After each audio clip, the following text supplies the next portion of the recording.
Good evening. This is Joe Lindsley talking to you from Lviv, Ukraine. On behalf of the Ukrainian Freedom News, you can visit our Telegram channel, and you can access all of our channels and resources at lvivlab.com, lvivlab.com. This is our situation summary as of just about 7:15 p.m. in Lviv, Ukraine. Today, Russia's Putin gave a speech in which he increased his threats against the Ukrainian nation.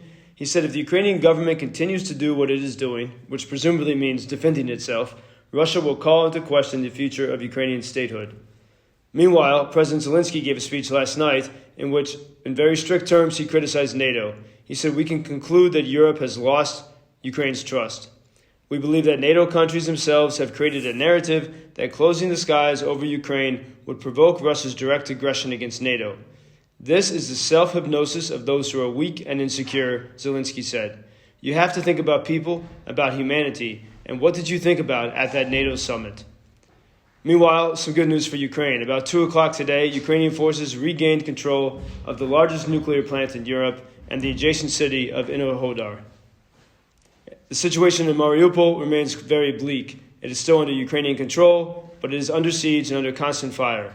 At the moment, it is the only city in the Sea of Azov under Ukrainian control. 3 or 4 Ukrainian warships are at the city's coastline to protect it. This morning, a green corridor was set up for those who wanted to leave the city and for humanitarian aid, but the Russians violated the green corridor agreement and launched airstrikes against civilians, which has been the common procedure since the war began.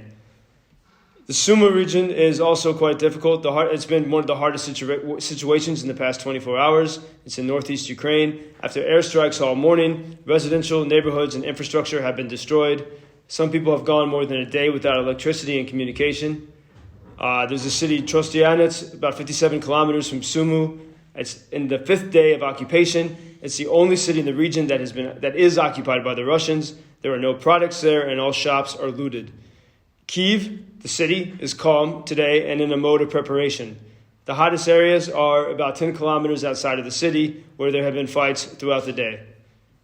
Hospitals, railway, metro, everything, all of that works in Kyiv today.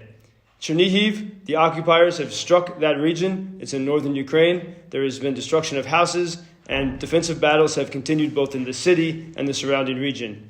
In Kharkiv, which has experienced some of the worst aspects of this war since moment one, shelling of residential areas continued through the night. Ukrainian forces today began to counterattack, and Russian troops began to retreat toward the border. So that is our situation summary for today from the Ukrainian Freedom News. Please follow us on Telegram, Ukrainian Freedom News, and visit our website, lvivlab.com. This has been Joe Lindsley talking to you from Lviv in the free country of Ukraine. Thank you.